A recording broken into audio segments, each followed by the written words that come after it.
Da-da-da, da-da-da, da-da-da, da-da-da, da-da-da, da-da-da-da-da.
This is the Drawer live with Justin FREAKIN.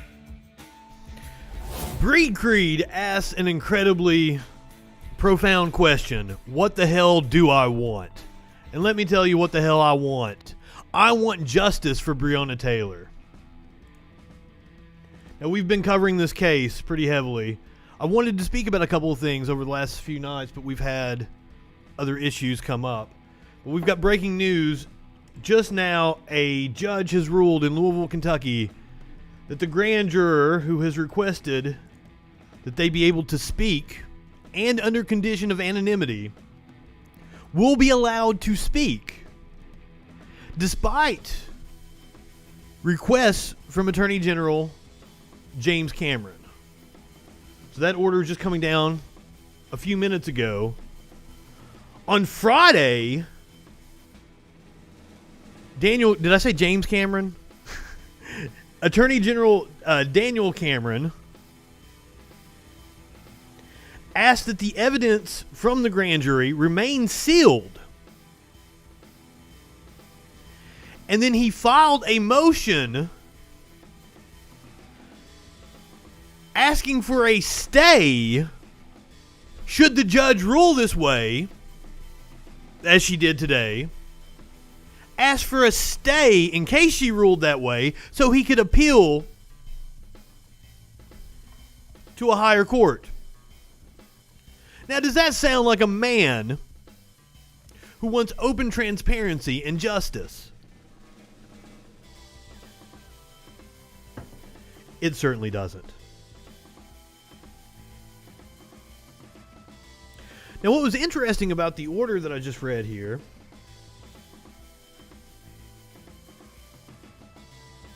was that the ruling also says the state had expressed that it felt the grand juror speaking could compromise Hankinson's right to a fair trial. However, the judge said since Hankinson didn't join the argument or request to be heard in court, the court could not find that this concern is founded in reality. But this actually says that Hankinson's attorney asked the circuit judge to allow evidence, since Smith's previous decision to allow evidence to be released. Hold on. In a joint motion filed together with former Louisville police officer Brett Hankinson's attorney, Cameron asked Circuit Judge Ann Bailey Smith's previous decision to allow evidence to be released to be revoked, or for the evidence to be sealed until trial.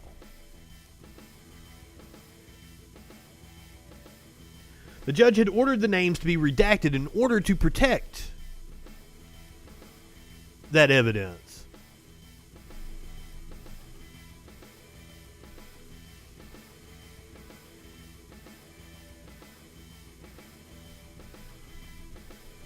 She called the Commonwealth's objection theatrical Sturm and Drang? I've never heard that that phrase before.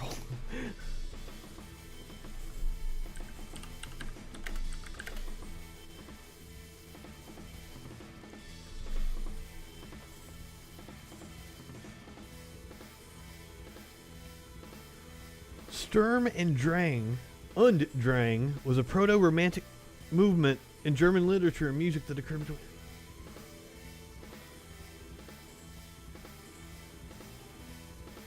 Interesting. Well, we learned something on the show today. I had never heard of that German movement from the 18th century.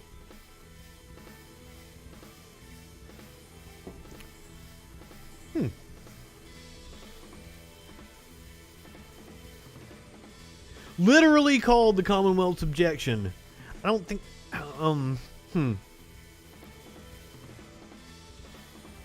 It's a literary reference. I don't know about literal. So the juror is going to be holding a news conference here in about 15 minutes.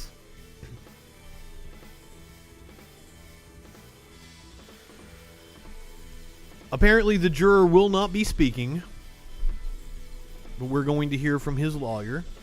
So let's hope they have a statement to release now that they can actually talk about the evidence in the case.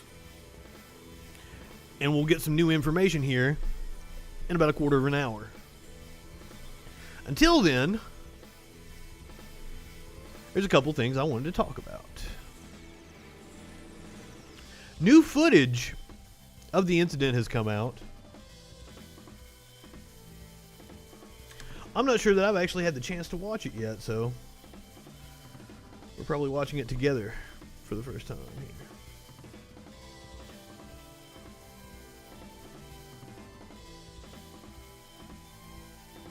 So this is new body camera footage.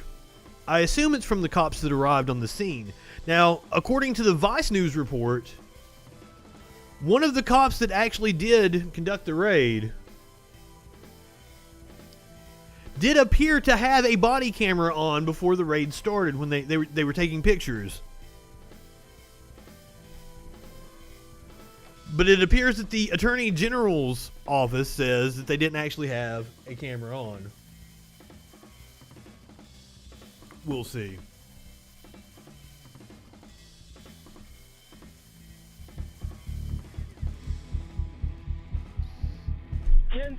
10:30, officer down. 10:30, officer shot on Springfield. What's the location? Officer shot on Springfield, 10:30. Isaac EMS. EMS is around the corner, radio. We need EMS bucking up here now. I'm getting him started. Already down the street. Tell him to get up here. Right, okay, use resort to Springfield Drive. We have EMS in the way. 1 David on Springfield. Where y'all at? Notice how it says he's the first one with an activated body cam. As I said, the Vice News report seems to indicate that at least one of the officers that conducted the raid did indeed have a camera on him. Was it on or not? 3007 Springfield Drive. This is part of the cover-up that the Attorney General's office has been engaged in. Patrol, ram that fucking gate now! Ram it with your car! Ram it! What? That's another thing that I have a problem with cops about. They just do whatever the fuck they want without any regard for anybody else. This is a residential apartment building. They're yelling, just ram down the gate to the fucking parking lot of a residential apartment building.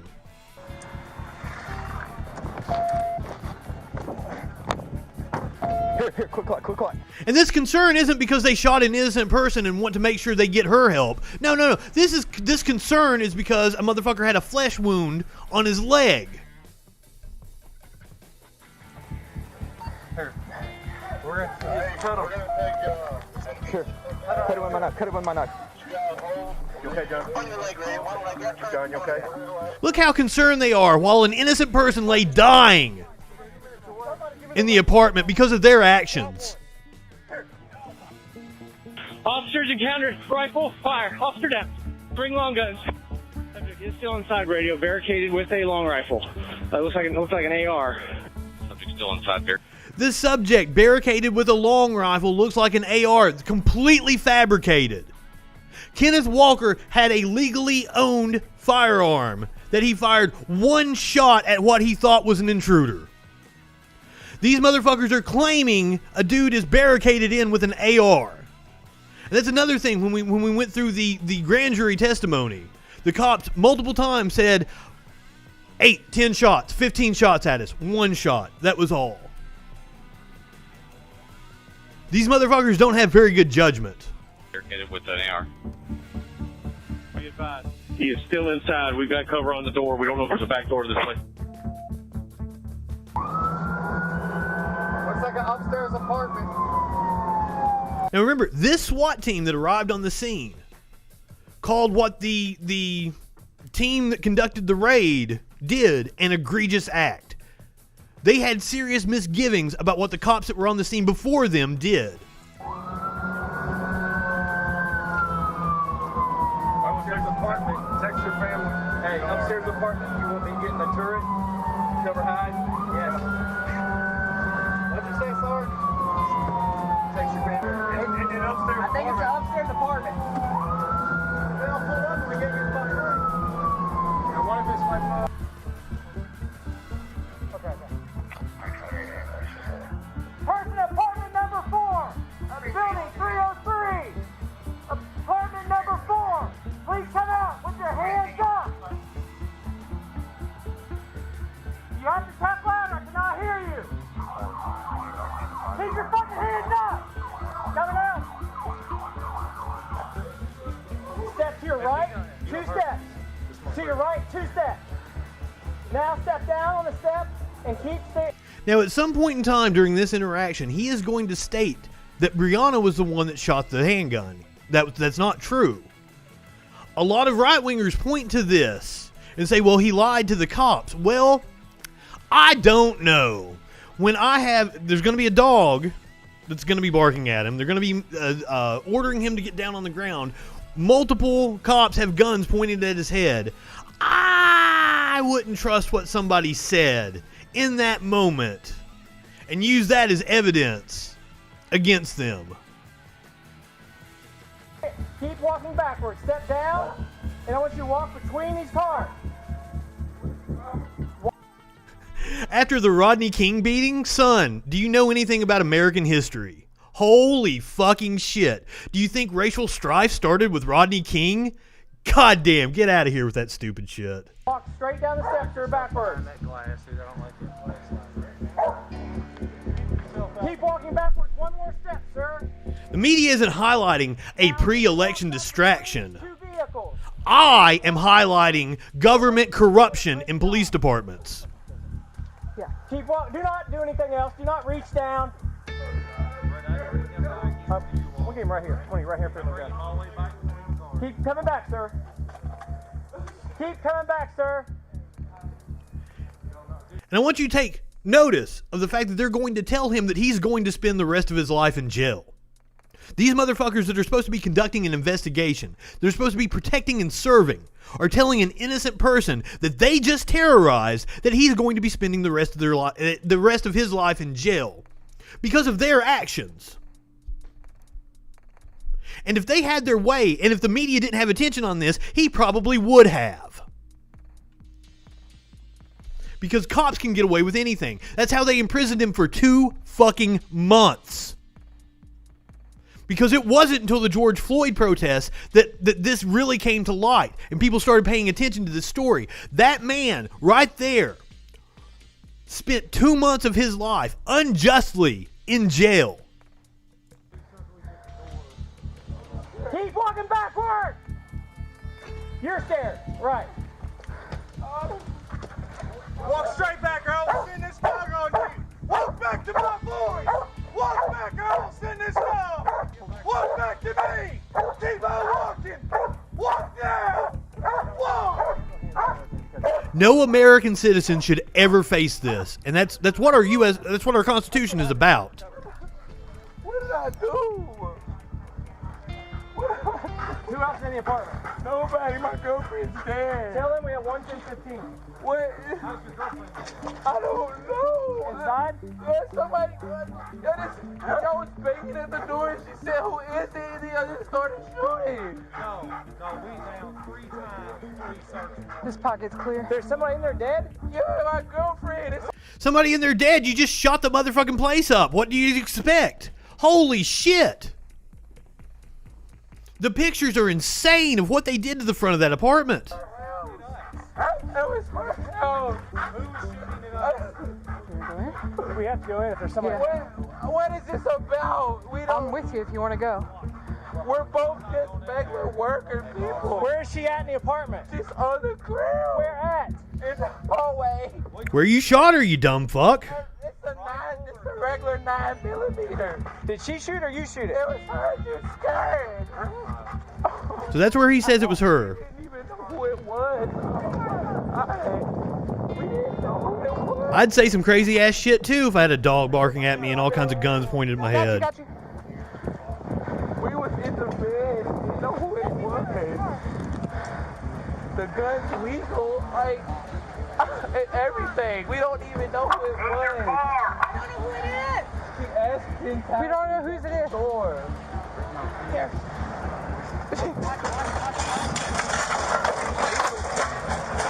Hang on. Here comes the fence. Hey, heads up. Stay back a little bit. Oh, God. Is Joe good? Everybody okay? Yeah. You all right, Joe? So we are awaiting a press conference by the grand juror's attorney that asked to be able to speak. That's going to take place here in about 5 minutes. We're going to flip over to that.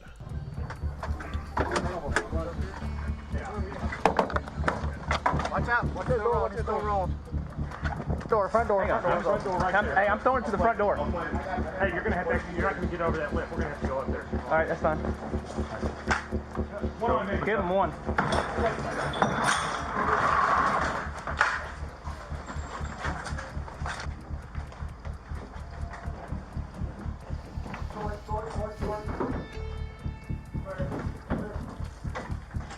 What do I mean?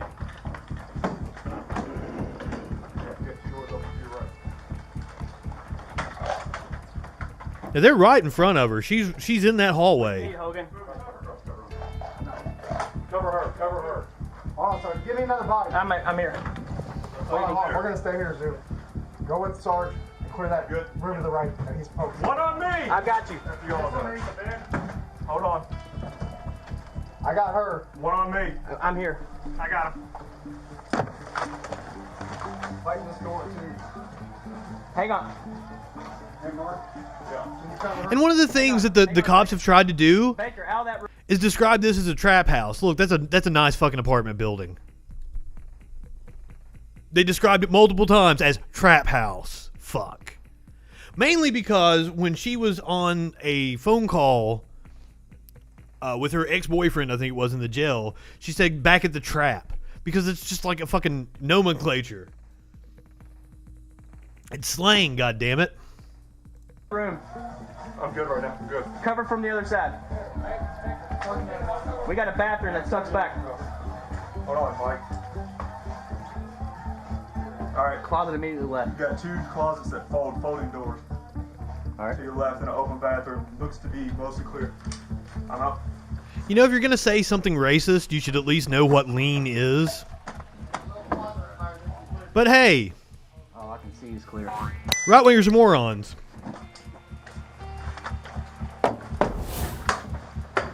Hogan. Yep. Clear. You ready? Yeah.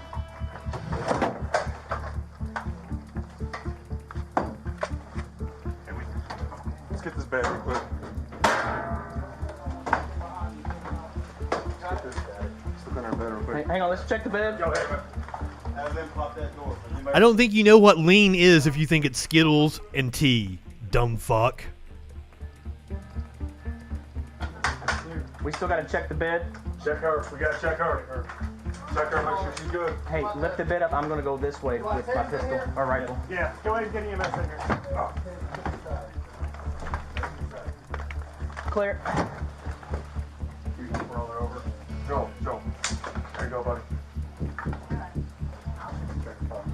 Ma'am, can you hear us? Louisville Metro Police Department. Check that wrist, dude. Check the wrist. Medic up. Medic up. Scene secure.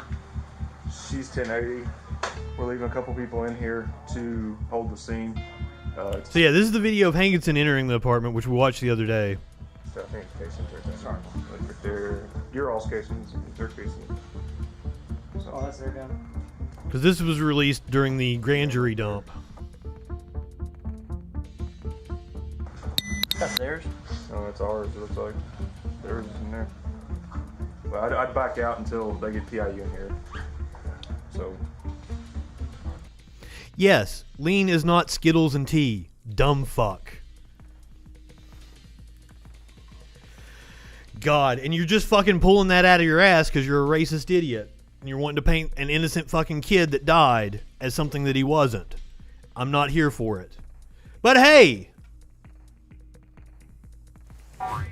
Right-wingers and morons.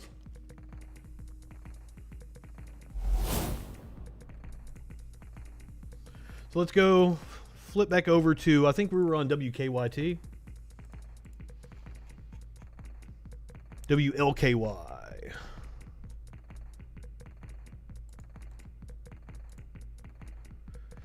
It said you'd be able to watch in a player. I don't see a player.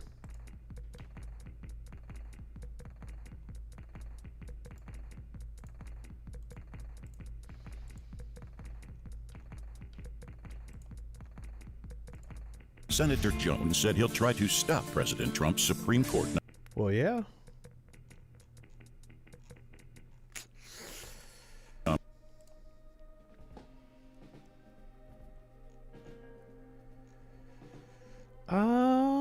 Doesn't look like they're taking it live.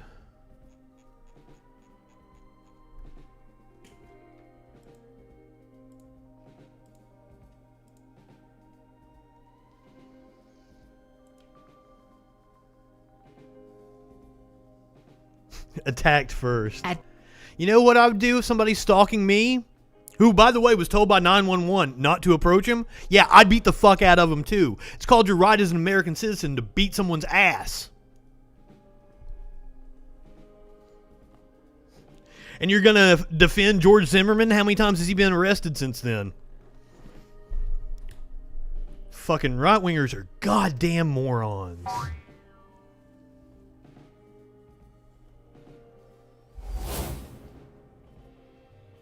I've never understood that about that case. So Zimmerman has a right to shoot and kill him because apparently he feared for his life, but the kid can't fear for his life because some adult was stalking him. That makes zero fucking sense, and that's why I just break down and call right-wingers goddamn morons. Because they are. Self, we want you to know. Because it doesn't matter what facts are. It matters whatever conforms to their twisted fucking worldview.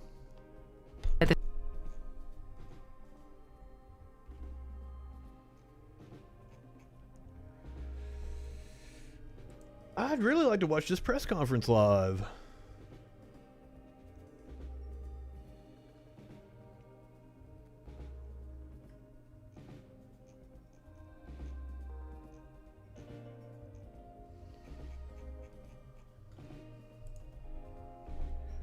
We can check YouTube and see what's going on live. See if they've got somebody covering it.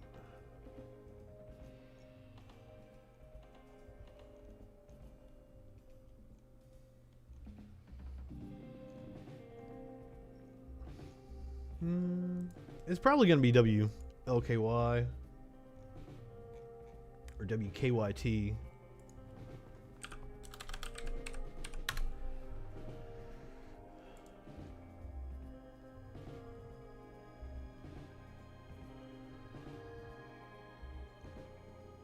Because I am incredibly interested to hear what the juror's attorney has to say.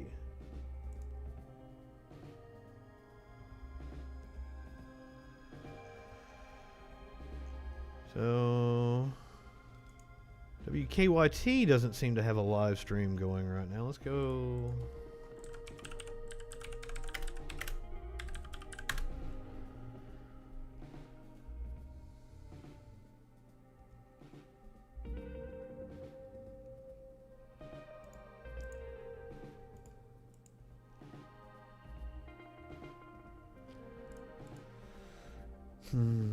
This is back to WLKY.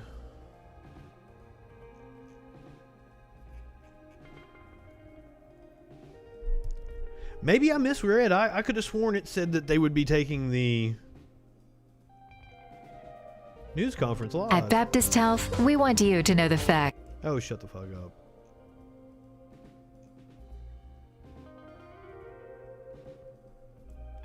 The juror's attorney, Kevin Glaugauer. Conference at 2:30. It's 2:30 right now. See if it pops up after this ad. If not, I would like to watch the Kenneth Walker interview that he gave the other night. Okay, so here we go. Grand juror number 2, who again, and you all know this, has joined in with the Glaugauer law team to be represented as it relates to this whole unfolding situation with trying to, at least in attempting to unsilence the grand jurors through these.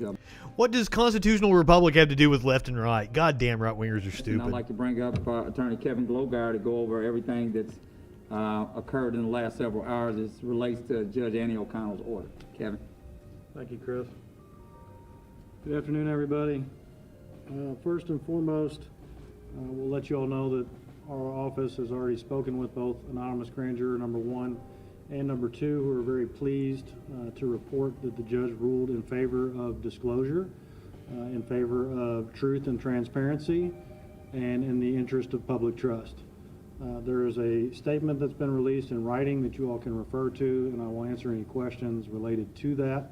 But specifically, we've got the order in hand here from my colleague, Mr. John Britton. I want to acknowledge Eric Weber, been an integral part of the team as well, and Matt Farah, who couldn't be with us this afternoon.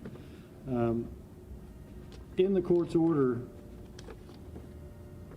the court weighed all the law and all the facts in this particular case, and specifically weighed the public interest at issue. And the court issued what is a 9-page, very detailed, very well-written order. And the most relevant part to what we're here for today is where she granted our motion to release the grand jury proceedings to include the unrecorded portions, specifically because Attorney General Daniel Cameron kept making statements. Now that was part of the contention, was that when they released the grand jury recordings, what Daniel Cameron and his office actually recommended to the jurors is not on those recordings. That was one of the things that they wanted to, because if the grand jury was never given the option of indicting the other cops, then it's clear that there was a cover-up. But Daniel Cameron has used the grand jury as a shield and said, no. They said the other cops didn't need to be indicted, but a grand jury is only they're at the mercy of what the prosecutor presents to them. That's why well over 90% of the civilian cases that go before a grand jury, if you and I go before a grand jury, we're almost certainly going to get indicted. Because a prosecutor is in 100% charge of the proceedings. Or written permission from those individuals. Our clients at this time, as I stated, are very, very pleased.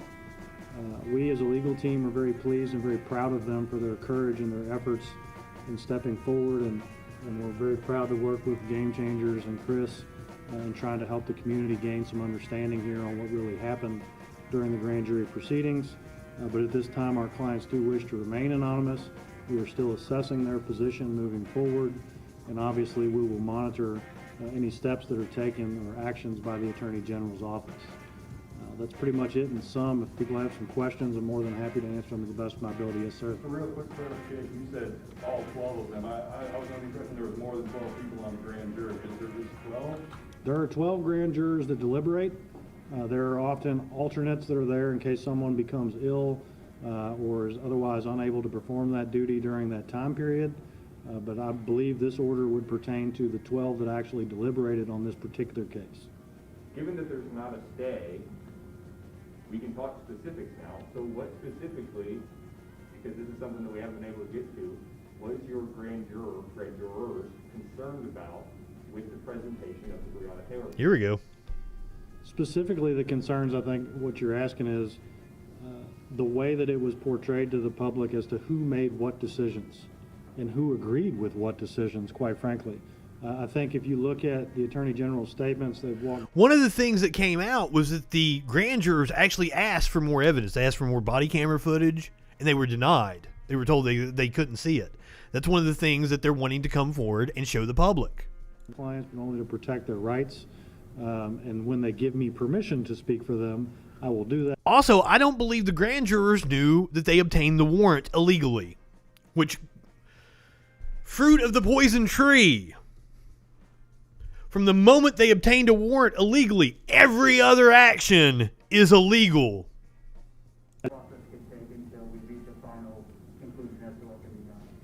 I wouldn't think it would take terribly long, but the one thing you have to consider is if there's an appeal at the next level, there's always the... Also, apparently the jurors weren't told that all 12 witnesses said that the cops didn't identify themselves. They were told about the one of the 12 that changed their story a couple months later. Because that's what this is all hinging on. It was a no-knock raid. They had a warrant for a no-knock raid, but they said they announced themselves. Because if it was a no-knock raid and they didn't announce themselves and Kenneth Walker shot and he didn't know it was cops, he's 100% in the clear. He's just defending his domicile. But if he knew it was the cops and he shot at him, which the 911 call clearly states he did not know the cops were at the door. He thought he was shooting at an intruder, which is 100% in his rights. And right-wing gun nuts should be coming to his defense, but they never do. Their own discussions, and in the event that they wanted to do that, you could certainly ask one of them that question, and they are now entitled to answer that if they so choose. One of the things mentioned in the written statement is that the grand jurors were not presented with any charges besides the one endangerment charges, because, for whatever reason. Would it be normal in your experience for a prosecutor to present charges that it did not feel could be successfully prosecuted in court? That's a good question. It's a very technical question. The actual rule on point is that a prosecutor is not allowed to present any charge that they don't believe is supported by probable cause. It's not exactly the same standard as a successful conviction at trial. However, in this particular case, there were certain statements, again, that were made by the Attorney General that don't really allude to that decision having been made by that office, although it would certainly appear that they made an assessment as to whether or not the law of justification or self-defense was going to prevail at trial. That is not something that we believe, and I think we can comment based on what's been provided in writing, that the grand jurors necessarily agreed with or were even given the opportunity to weigh in on. So just to clarify, your grand jurors at least believe that there at least should have been some discussion about the possibility of self-defense laws, and there wasn't. Our grand jurors have stated in our written statement that's been released that those laws were not discussed with the grand jurors. Obviously, as you all know, after having the opportunity to review the 15 hours worth of recordings and going through the PIU files, there's a lot of evidence that was provided to the grand jurors. However, once that evidence is provided, the assessment has to be made as to how it applies to the law. The only opportunity that they were given that we can now ascertain from our client's statement, the recordings and the PIU files, were the wanton endangerments. No other laws were discussed, whether it be particular to a certain offense or a defense to a certain offense. Can you discuss just generally what your clients might be weighing right now in terms of if and when they would speak out? There's a lot of things to weigh as to if and when to speak out, and I think that would apply to all of the jurors that were a part of this case. As we've talked about before, there is no way to really figure out what level of public scrutiny they could see, whether it be good or bad. As we noted in our filing and as we've discussed freely before, neither of our grand jurors are in this for any type of acclaim. They're not really seeking that media attention. They wanted to contribute to the truth and transparency of this proceeding. They want to let the public know what a liar Daniel Cameron They have is. to weigh all of that, their own privacy interests, and then again, as we've discussed, any potential appeal and how that may affect their legal rights. Always listen to Megan Thee Stallion. She knows what she's talking about. Hearings that they'd be open to a written statement as opposed to She's savage. have a preference for one or the other? Again, it's moving parts. It's continuing to be assessed. There has been a written statement released on behalf of anonymous grand juror number 1, and there was a brief mention of anonymous grand juror number 2 as well in that statement. And at this time, they will stand on that statement and continue to monitor any developments in the case. If getting the truth out about what happened in the grand jury proceeding is the ultimate goal here, and doing it quickly, why not have the grand jurors make statements that are detailed now before the Attorney General can file it? Well, I mean, the ruling just came down a couple of hours ago. It's a personal decision for the clients, and what was discussed and contemplated was what was put out in writing. I would submit that it covers a lot of ground, although it's pretty brief. I think it is pretty specific to the major points of conversation. And obviously, we're interested to see what and if there's a response from the Attorney General's office, and we'll continue to monitor it. How unique is it for jurors to speak publicly about a case like this? And also, how might this affect the case going forward? How might it affect Detective Hankison's case or the case? I'm sorry, I just want to make sure I'm clear on your question. How might it affect anything moving forward as far as what your clients may say publicly? Very well. The first part of your question, it is very unique to have jurors speak out. It's not entirely unprecedented over the history of our nation. It has happened before. It's happened in the Commonwealth of Kentucky, I think back in like 78 or 79, on a very publicized case as well.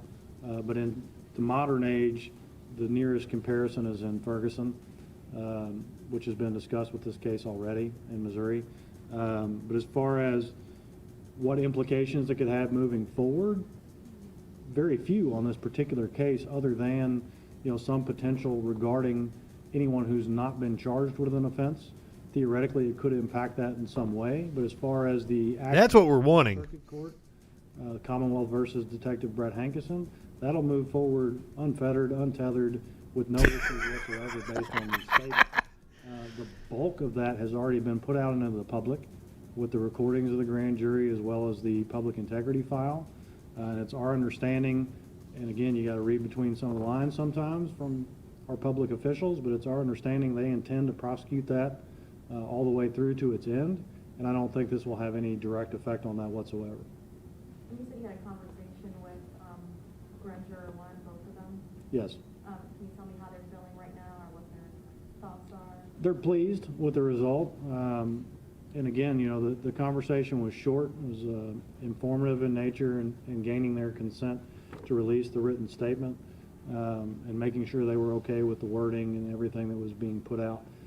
But to answer your question as to how they feel good about what they're doing. They're happy with the result. They're still cautious about where they go next, and we discussed that very briefly as well. And our office made sure to let them know that we were very proud of them and impressed by their courage throughout the process thus far. And just to be clear, you're waiting on Daniel Cameron's response before you let them talk? We're waiting on a number of things, but that's one of them, yes. Whatever the response is from the Attorney General, or if they were to file an appeal, legally that would actually stay the order. That's our opinion legally. That's what we discuss with our clients. So if they file that appeal, whether it's today, tomorrow, or the next day, we would... Technically, they already filed that appeal on Friday. You said there were multiple things. What other things might you be waiting on? I'm sorry? You said there were multiple things you were considering before allowing your clients to speak. And one of them being the appeal. What are the other things that you're considering right now? Again, it's mostly their comfort level, whether or not they feel good about putting themselves in this position, talking in front of cameras or microphones, doing interviews, how they feel about their anonymity. Although the order is very thorough and we'll continue to parse through it, there was specific language in there about protecting the anonymity of not only our clients but the remaining jurors. So that's something that we would have to discuss as well. And we respect our media a great deal here in Kentucky and across the country, but someone who's never answered questions that have legal implications, you got to be real careful, especially when there are certain interests that have to remain protected. And there are orders that are active out of the Hankinson case that also restrict certain things that can be discussed. So that's, again, we're in the very new period of having this order. So there's a lot of moving parts. We've got to see what, if any, response comes from Frankfurt, but also just generally, how do our clients feel? Are they aware of all the things they can talk about, and then does that make them more or less likely to sit down and talk? What's his timeline to appeal? Does he have a certain time limit, 30 days, 2 weeks? Well, generally, yes, about 30 days or so to file it. The order, as we interpret it, is final at this time, so they could appeal it whenever they wanted. We don't know what they're going to do. Obviously, we've not had any discussion with them today or really since the hearing. So, expect them to try to cover their tracks as much as they can. Any legal wrangling they can resort to, they absolutely will. I don't have a personal stake in it. You know, we're here to protect our clients' interests, and we feel like that's what we've been doing all along. We respect their decisions regarding what they want to do. So we're just going to continue to monitor and advise them accordingly. Have you been contacted by any other grand jurors besides these two? Not at this time, no, sir. Guys good? Thanks. All right. Thank you all. Appreciate your time. Let's go. So it still seems like it's going to be some time before we actually do get some information. I'm going to take a look at that written order, and we're going to talk about that tonight on the big show. 8 o'clock, if you don't already follow or subscribe to me, do so now, down below in the description. 8 o'clock Eastern, the normal show. So now, over the weekend, Kenneth Walker gave an interview to CBS News. I think it was Gayle King.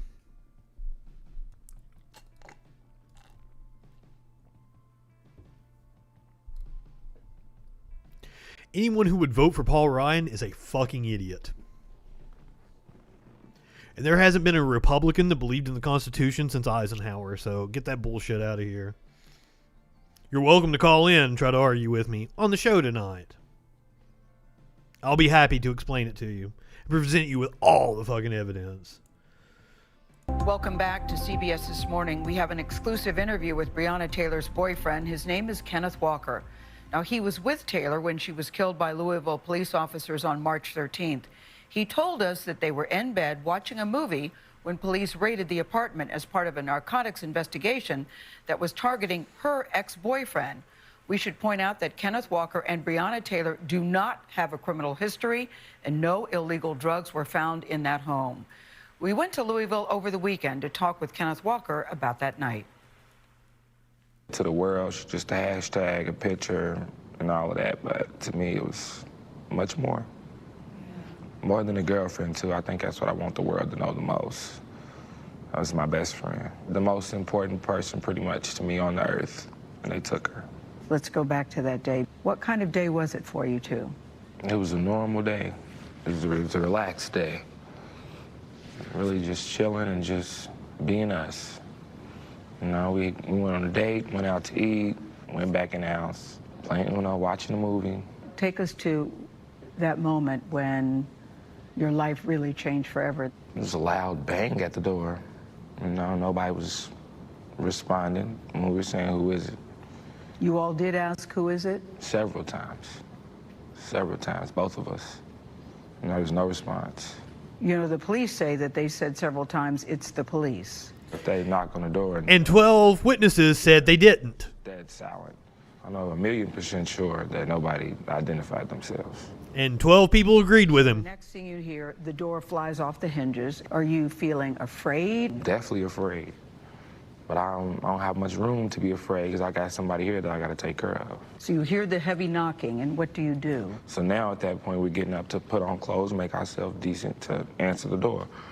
Then I grabbed my gun. We should also say you were licensed to carry the gun. For sure. That was the one time I had to use it. I mean, if it was the police at the door and they just said we're the police, me or Breonna didn't have a reason at all not to open the door and see what they wanted. So the doors fly off the hinges. I let off one shot, and you know, I'm figuring if somebody's trying to break in or something, they're not going to want to do anything after that. And after that, what happens? You know, I don't think I ever heard so many gunshots like all at the same time. I've never been to war, but I assume that's what war probably sounds like. One officer fired 6 shots, Officer Mattingly. Officer Cosgrove fired 16 shots. Officer Hankinson fired 10 shots. That is a lot of firepower. I still try to make sense of it to this day. In a residential area. Bullets coming in every direction. When did you realize that Breonna had been shot? I guess in the middle of all the gunfire, like she screamed. But like I was holding her hand. You were holding her hand? Yeah, like while this was happening. I pulled her down to the ground. But you know, she was just scared, so she just didn't get down. So in the middle of all of this, you realize that she's been hit. Was she alive at the time? She was still, and when all the gunfire stopped, she was like bleeding and stuff, and I was holding her. You know, then that's when I called my mom. You called your mom first? Yeah, I told her that somebody just kicked in the door and shot Breonna, and she's freaking out at this point, but she told me to call 911, so I did. 911, Operator Harris, where is their emergency? I don't know what's happening. Somebody kicked in the door and shot my girlfriend. While you're on the phone, you don't know it's the police. Exactly. I didn't know it was the police, not at all. And I even proceeded to tell 911 that, you know, somebody just kicked in the door and shot my girlfriend. You know, I didn't. If I knew who it was, I would have said the police. Or I wouldn't have been calling the police on the police. Like, that doesn't even make sense. Where was she shot at? I don't know. She's on the ground right now. I don't know. Is she alert and able to talk to you? No. No, she's not. Breathe. God. In the midst of me talking to 911, I'm like, well, Breonna's mama should know about this too. I hung up on them and I called her mama. The police didn't come rushing in? Not at all. No. They were more concerned with the dude with the flesh wound. I was on the phone with Breonna's mom. Because they're not there to protect and serve. I thought they was, you know, coming for help because I called 911. So you think they're coming to help you? Yes. So when I come outside, there's guns pointed at me. You know, I'm being threatened with guns. It's amazed that this guy walked away alive. Don't look back. Put your hands on your head.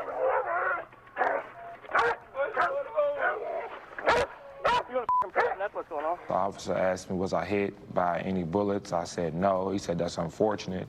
So that's unfortunate. So I'm like, what's he mean by that? That's unfortunate, he said to you after you've just lost your girl. Well, yeah, because they wanted to kill everybody, so there were no fucking witnesses, because that's what cops do. And I really wasn't worried about me. Only reason I'm even out here is because the only way for her to get help in there is for me to be out here. We were scared. No, we didn't know who it was.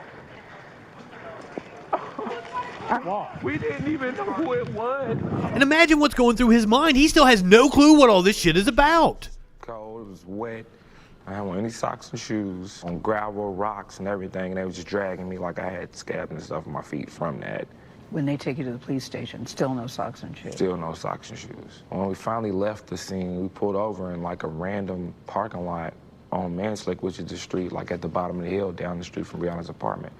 And another officer in an unmarked car, and he wasn't in uniform and stuff, and he came to my window, but his tone was way different than everybody else's who was just on the scene. How so? Different how? This must have been PUI. This was a misunderstanding. PIU. We're gonna get to the bottom of it and Public Integrity Unit. Did I need anything? Did I need water and this and that? Hey, partner, can I get your name? Kenneth Walker. Matt, there was a little bit of miscommunication. I wanted to talk to you before they left. And then when I got a little bit of miscommunication. They took the handcuffs off me and everything. I was walking around. I went to the bathroom. Go ahead. When you get in there, you can take the handcuffs off. So clearly y'all know something's wrong. Because you don't... You're allowed to move freely. Yeah, you don't allegedly shoot a police officer and they take the handcuffs off you. Were you surprised to hear that you were accused of shooting a police officer? I definitely was surprised. But I was more concerned about, is he okay and is Breonna okay? Wow. I still didn't even know if she was alive or not. So when did officers tell you you were going to be charged with attempted murder? When did you hear that? Maybe like 5 or 6 in the morning that same night. What did you think? I was worried about if Breonna was okay or not. When were you finally told that Breonna didn't make it? I never really got told, like, directly. I saw it on the news. That's how you heard Breonna Taylor died, on the news? Pretty much. Wow, I didn't know that. And I was in the cell, and it was, like, on the news, and it said one, female dead. It confirmed it. I didn't know for sure what condition, she was in when I left. So I didn't know what they did, man. As these body cam videos and stuff come out, I see they did nothing. Exactly. We see the SWAT team in there. They just step over her. In there. They're still, like, casing the apartment with her laying right there on the ground. Apartment 4 is now a crime scene. Let's go ahead and move out. All right? She's done. Disrespectful. It is. Do you think if you had not survived this incident, that we would be hearing the story that we're hearing today? If you had not survived it? Exactly. There wouldn't be a story. And they tried to silence him. Probably wouldn't even know about it. If it hadn't have been for the George Floyd protests, we probably wouldn't know about it. And this motherfucker would still be in jail, this poor guy. Holy shit. Breonna Taylor or Kenny Walker? Or Kenny Walker. I don't want everybody to know about Kenny Walker, though. As long as everybody knows Breonna Taylor. And what do you want us to know about Breonna Taylor? Just, she would have did anything for anybody. She took care of a lot of people. There's a lot of people that need her bad right now. Including me. Boy. Wow. A grand jury accepted the Kentucky Attorney General's recommendation. Fucking sane. And the fact that all Americans aren't pissed off on behalf of this motherfucker's violation, having his constitutional rights violated, is insane to me. Why aren't gun owners coming to his defense? Where's the fucking NRA? That's my problem with right-wingers. They're never intellectually consistent. If you'd like to call up tonight during the actual show, I'm more than happy to explain to you the difference between the left and the right and why I'm done having any compassion or any giving any credence to the right's dumb fuck ideas. Right-wingers never have a goddamn clue what they're talking about. You want to find out what a right-winger's all about? Go watch my debate with Old Gord. Go. It was last Wednesday. Old Gord is your typical right-winger.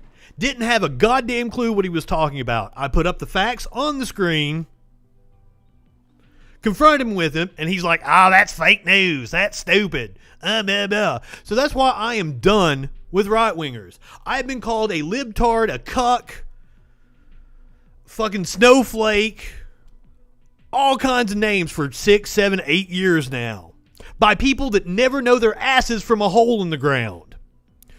So, hey, if you want to call up and tell me I'm stupid, I'm happy to take your call, explain to you why you're wrong using logic and reason, and present you with the evidence. But you won't do it. Because right-wingers live in a fucking bubble. And listening to me will pierce that bubble. And right-wingers, they like being morons.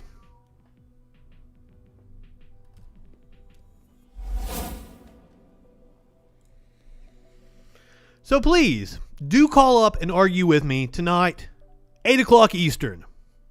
I do the show every night. I dare you. I dare you. So go ahead, light one up, tip one back. It's all right to have a little fun before you hit the sack. I'm Justin Freakin. We'll be back tonight at 8 p.m. Eastern with the Troll Patrol. Live.